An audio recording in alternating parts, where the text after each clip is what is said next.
Hey everybody, this is Ben here again, back again with another movie review. And today, um, today's movie I'm going to be talking to you guys about is, I didn't think it was going to have to be this movie of all things, but I have surprisingly a lot more than I need to talk about than usual. It is the new, scary movie by, Michael Tides, who it is? Michael Tides? I don't know which one is supposed to his name supposed to be pronounced. It's this is the new scary movie that came out earlier this June actually. I'm reviewing this on the last day of June, and it's gonna be July tomorrow. I want to talk to you guys about this movie because there's surprisingly a lot more than usual I'd have to say about it. So first of all, uh, I just want to fill you guys on what I think of the older scary movies by the Wines brothers. No, the ones by the Wine brothers and the ones that are by Miramax and the Weinstein Company. For guys who don't know, in 2000, a movie came out from the Wines family called Scary Movie, which is basically like a parody of Scream and I Know What You Did Last Summer. It was a comedic parody with like the entire point and intent was like to laugh at everything that was going on. And yeah, yeah, it was a very effective parody. It was a very effective parody, actually. It's, I think elements of the film do not hold up well simply because it was the 2000s, but I think like the comedic factor still shines through after all these years. And there was a sequel that came out the next year with the Wine brothers. This time they made fun of the haunted house and The Exorcist. But after that movie came out, I don't know who it was, but Miramax or the Weinstein Company, one of the two, they kicked no Marlon and Sean Wines left the series because Paramount and whoever was running the company after Scary Movie 2 was not allowing them to have creative freedom. They either weren't allowing them to have creative freedom or they were trying to fast track a new film production because Scary Movie 2, believe it or not, was actually made within a time span of 9 months. So you can kind of feel like there was like a pressure from them to not be involved in the series. That's how they're going to be treated. Like, okay, I want you to make this movie, fast track this movie, and then fast track that movie. No, they didn't want to do that. So yeah, there was Scary Movie 3, which is based on the Rings and Signs. Then they made Scary Movie 4, which is kind of a mishmash of like a few different movies, but the most prominent ones are like the most prominent ones being are War of the Worlds and Saw. And then there was Scary Movie 5, which is arguably one of the worst films to ever grace this planet, with its main parody being Mama. And then, 25 years after the Wines last worked on a Scary Movie, they're back to working on this one, which is very cool. And that was kind of like the selling point for the film. But the actual film, hooey, let's get to it. So, 2026's Scary Movie, it's not called Scary Movie 6, despite the fact there were the previous Scary Movies were numbered and stuff. The basic, to get this out of the way first, there is going to be spoilers in this film, so I will have a time stamp in the description for you guys who don't want to hear me talk about spoilers. But to talk about my strong feelings, to say the least, on this film, I have to talk about spoilers. So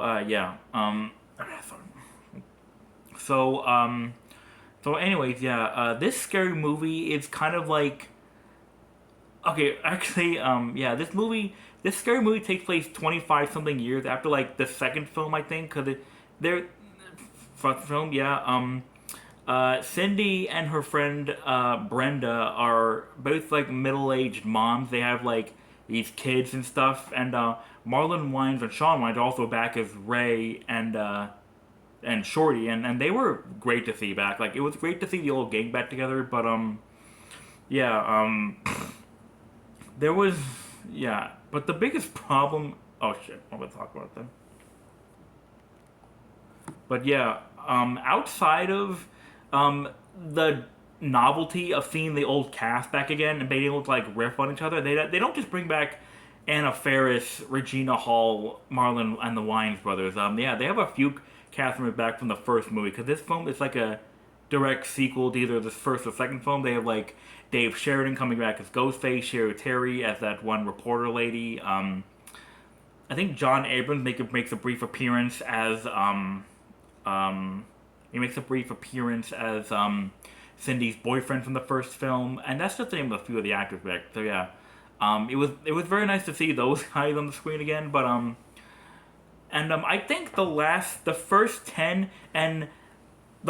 and last 10 minutes of the film do a really good job of setting the stage for this film, and I think it works very well considering how much the Wayans have missed this franchise. But unfortunately, or for better or for worse, that's where my praises for this film end. Because, yeah, as you guys can probably tell by the title, this movie was an absolute chore to get through. Like, people aren't, like, entirely sold. Not the entire world is sold on the scary movies.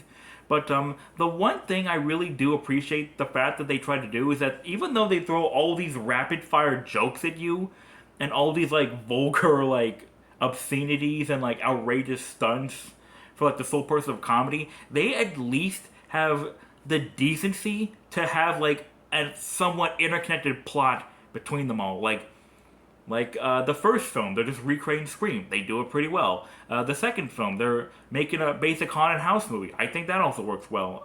Scary Movie 3, they're kind of mixing the plots of Rings and Signs, and they do that surprisingly well. The fourth film doesn't really have a story, but it doesn't stray unrequited too far until they actually get back on track. Yeah, I don't really have anything to say about 5 because it's been years since I've watched that one. But this scary movie in particular just feels less like a comedy and more like a really weird greatest hits to say the least. Like I said, the first 10 minutes of this film are great. I mean, there's a lot of good jokes. They set the tone great. But after when those 10 minutes are up, the entire rest of the film is just a bunch of, like, unfunny SNL skits that don't amount to anything. Like the entire gist of the movie is that Ghostface is back after a long time. And yeah, while there is some time devoted to these new kids and this old Ghostface, who, by the way, isn't even played by, who isn't even Doofy anymore, the villain from the first film. Yeah, that's another weird thing. In the first film, Doofy was revealed to be this macho, suave guy who was pretending to be like dumb the entire time. But in this film, throughout the entire runtime, Doofy is just acting stupid again. We never see him go back to his like regular self for some reason. So yeah, the entire plot of the movie is that Cindy's having Cindy is here. She's parenting Laurie Strode from that 2018 Halloween films. She's having issues with her daughter, and then yeah, her and all these old characters and the new characters trying to find out like who the old Ghostface is. But the way they go about presenting these new scenes is just really, really freaking absurd. Like, I know this may sound weird coming from me, but I just didn't think all these like new skits were all that funny compared to like the previous movies. And it's crazy considering the Wayans brothers were the ones who gave birth to the series in the first place. They kind of breathed life into these films. For example, they reference things just because they can be referenced and for no other reason. Like, that's one of the things. The Wayans brothers went on record saying how this film was going to offend so many people. They were going to bring the franchise back, but like, maybe it's because I've watched a lot of obscene movies, a lot of obscene stuff on the internet. I've read a lot of obscene like fan stories and theories that this film just doesn't seem like it was trying to be at what the Wayans brothers wanted it to be. Like, they said this film was going to offend so many people. It was going to be like the big breaker think that it was gonna break 2026 and break cancel culture again. But the worst that this film does is one of the new characters is a trans character, and they make some passive aggressive jabs at the trans character, and before he gets killed off. They reference Jeffrey Epstein in a scene where Cherry O'Terry's character gets killed off. And throughout the whole film, Regina Hall and Anna Faris, their characters just keep referencing like they keep saying things like, "Oh, I know who watches the Wine Brothers movies. I see all you. Oh, I hate white people regardless. Oh, white people this, white people that." Like, is that really it? Is that literally all that the wines have cooked for all these years? Seriously? And Jesus, well, it's actually a little infuriating when I think about it. And yeah, like I said, all these skits that are between like the first last 10 minutes, they don't amount to anything. They feel so disconnected from what is actually supposed to be happening, and it doesn't even, and the film at times barely even feels like it has a plot, which is ridiculous because I think even okay, it's been years since I watched Scary Movie 5, but even that film feels like it had more of a structure than this film, which the Wine Brothers have proudly worked on for at least a handful of years when they came back. Hold on. Yeah, oh yeah, also, there's another scene in this movie where it takes place on Halloween. Shorty has this bowl full of like candy that has weed in it.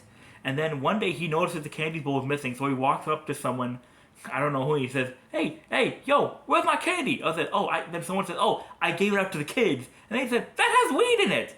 And then the next scene that plays afterwards are just a bunch of kids running randomly in the street while saying, I'm so freaking stoned, and 6767, what the hell? I'm like, oh my god. Though this is like the kind of, okay, so there's keeping up with the times and then keeping up what people don't want to like remember like years from now. Yeah, that's also very crazy. So yeah, the movie doesn't even feel like a movie. It feels like a greatest hits album because they reference a lot of stuff that people like about the old film, but they don't really acknowledge or understand what made these scenes work. Like for example, there's a scene in the first film where Ghostface is hanging out with like Shorty and all his stoner friends, and yeah, and in this movie they do something similar with Kai Cenat, because yeah, Kai Cenat's in this movie. Yeah, but it doesn't have the same impact because it just boils down to them just saying, "What's up?" Like, and yeah, and in the scene, Ghostface kills Kai Cenat, and it doesn't amount to anything. It's not like, oh, Kai Cenat was found dead in his apartment, like there's a newspaper headline or something. No, it just happens because it happens. Nothing in that scene ever comes back later in the film. And that's repeating a scene from the first movie that actually did have something amounting to it. Oh, yeah, this. So yeah, this movie has a lot that it wants to say about the Scary Movie franchise as a whole, but it doesn't know how to say it. And yeah, like I said earlier, some of the best parts were the beginning and the ending. Oh yeah, and in the ending. The ending was actually kind of clever, actually, but yeah, it didn't. Okay, so it didn't. The ending didn't save everything, but it kind of wrapped itself kind of sort of nicely. So in the ending of the film, it's revealed that Marlon and Sean, the stoners of the franchise, were the ones killing all the new characters because, in their words, they don't want anyone to take over the Scary Movie franchise from them, and. Yeah, there's also a scene where Anthony Anderson, a character from 3 and 4, is in it. And then Marlon and Ray turn on him and stab him and say, "That's for making Scary Movie 3 and 4. Then Anthony Anderson is all like, I didn't know they fired the family. And yeah, that was actually a pretty good, way of, doing, like, addressing, like, something like a drastic change that happened with the older films. And I honestly wish the film had more jokes like that, and the ending too. Because in the ending of the film, they kill the kids, like, and then like Marlon Wayans, no, Brenda says like, "Are we a little hard on those kids?" And then like, and Brenda says something like, fuck those kids. This is our franchise." And yeah, and just when, and yeah, I thought that was a very it was a very out of nowhere twist I didn't see coming, but yeah, it was fairly unexpected, and that's why I kind of liked it because it actually kind of fits the tone that the Wayans brothers would have used, how they kept like making these movies. And just when the film is starting to get a little interesting, it ends. Absolutely, it just ends right there. When they were starting to get a little bit of a footing in, the film just ends and and without anything amounting to nothing. So yeah, the new Scary Movie was honestly kind of a chore for me to get through because I watched it twice in theaters. I watched it a second time because in the first screening I went to, there were these two annoying white girls who kept talking and looking at their phone the whole time. I would have, um, I would have said something to them had not one of them not went up to go in the bathroom a few times in a row. But yeah, so I watched it a second time and with a much better crowd, by the way. You know, they were actually paying attention, stuff like that. But yeah, both times I thought the movie would get a little bit better on the second viewing, but it didn't really improve. This movie is kind of a drag. Maybe it's because I'm just old. Maybe it's because I'm older now, and because I don't. Maybe it's because I'm just like a part-time boomer that some of these jokes didn't work for me as a whole. Maybe this movie didn't work for me as a whole, but yeah, no. With the older scary movies, I could at least get the resemblance that there was like some sort of passion that was going into the jokes here. I don't really get that from this new movie, and yeah, both times I watched it, it didn't improve on the. I didn't like it that much on the first watch. It didn't really improve that much on the second. Yeah, it was just a very below average, bottom of the barrel comedy to me. Like it's trying really hard, and I respect that. I respect Anna Faris, Regina Hall, Marlon Wayans, and Sean Wayans, you know, for coming back to this franchise when they really needed it after five kind of screwed everything up for like 13 years. But on the surface, yeah, there might be a reason why this franchise died for 13 years, and this movie is absolutely evident and proof of that. So yeah, I'm probably gonna give this one maybe like a 1.5 out of 10. I appreciate the effort, but something more could have been done with this film, and something should have been done with more. Okay, that about does it for my review of Scary Movie 2026. Did you guys not like the movie like I did? Did you like the movie? If you guys watch the movie, have your own thoughts that may differ from mine, feel free to put them in the comments below. Thank you guys for watching, and I'll catch you guys in the next one. Boop!